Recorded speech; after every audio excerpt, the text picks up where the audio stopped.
பிரியமானவர்களே, இயேசுவின் நாமத்தில் உங்களை வாழ்த்துகிறேன். இன்றைக்கு எப்படி இருக்கிறீங்க? நல்லா இருக்கிறீங்களா? சுகமா இருக்கீங்களா? சந்தோஷமா இருக்கிறீங்களா? அல்லது சோர்வா இருக்கிறீங்களோ? கலக்கமா இருக்கிறீங்களோ?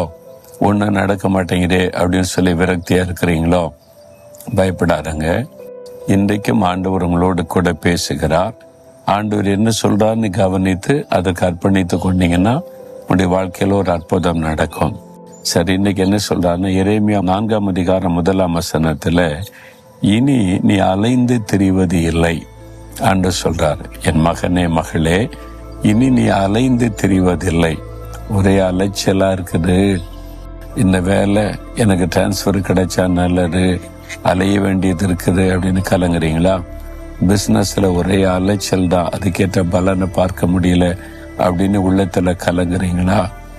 மகளுடைய காரியம், மகனுடைய காரியமா அலைச்சல் தான். அலைந்து கொண்டே இருக்கிறோம், பேசிக்கொண்டே இருக்கிறோம், ஒன்றும் நடக்க மாட்டேங்குது. அலைந்து கொண்டிருக்கிற ஒரு சூழ்நிலை. என்ன காரியம் முடியும்னு பார்த்தா முடிய மாட்டேங்குது. ஒரே பிரச்சனை தொடர்ந்துகிட்டே இருக்குது. அலைச்சலாக்கு நீ கலங்குறீங்களான்னு சொல்றாரு. நீ இனி அலைந்து திரிவதில்லை. அப்ப இன்றையிலிருந்து ஒரு மாற்றம் வரப்போகிறது. அதுக்கு என்ன செய்யணுமான்னு சொல்றாரு. நீ உன் அருவருப்புகளை என் பார்வை நின்று அகற்றி விட்டால் நீ அலைந்து தெரிவதில்லை. அப்ப ஆண்டவருக்கு பிரியமில்லாத ஏதோ காரியம் உடைய வாழ்க்கையில இருக்கலாம், தெரியாது. நீங்க தான் உள்ளத்தை சோதித்து பார்க்கணும். அதனாலதான் இந்த அலைச்சல், முடிவே வர மாட்டேங்குது, பிரச்சனைக்கு முடிவே வர மாட்டேங்குது, நான் தேடுகிற காரியத்துக்கு முடிவே வரல, அலைஞ்சுக்கிட்டே இருக்கிறேன், ஆபீஸா அலையிறேன், ஆட்களா அலையிறேன், எல்லாம் பார்க்கிறேன், ஒன்றும் நடக்க மாட்டேங்குதுன்னா ஆண்டவர் அருவருக்கிற ஏதோ ஒரு காரியம் உங்கள்கிட்ட இருக்கலாம். ஏதோ ஒரு பாவம், ஏதோ ஒரு மீறுதல், ஏதோ ஒரு ஆண்டவரை துக்கப்படுத்துகிற காரியம்.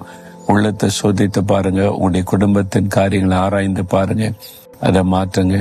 அநேகர், 1-2 இல்ல, பலர் இந்த நாட்கள்ல நம்முடைய செய்தியை கேட்டு சொன்னது, எங்க வாழ்க்கையில ஒன்றும் நடக்கல, வீடு கட்ட காரியம் முடியல, பிள்ளைகள் காரியத்துல இப்படி நிறைய அலைச்சல்.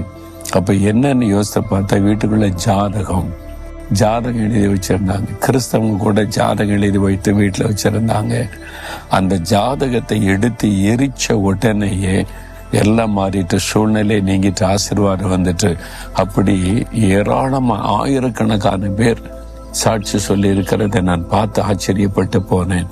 கிறிஸ்தவ வீடுகளில் கூட ஜாதகமானு சொல்லி, பிறந்த நேரம் என்ன, நல்ல நேரம், கெட்ட நேரம், நீங்க பிறந்த நேரத்தை வச்செல்லாம் உடைய வாழ்க்கையை கடிக்க முடியாது.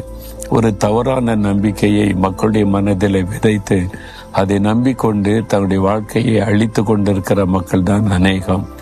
ஆண்டவருடைய கரத்துல தான் நம்முடைய வாழ்க்கை இருக்கிறது. அவருக்கு தெரியும் எல்லாமே. நம்ம ஆண்டவரை பார்க்கறதுக்கு பதிலா ஜாதகத்தின் மீது வைக்கிற நம்பிக்கை, இருதயத்துல தேவனை விட்டு விலகுவது, இப்படி தவறான நம்பிக்கை என்கிற அருவருப்புகள் உங்களுடைய வாழ்க்கையில இருக்கக்கூடும்.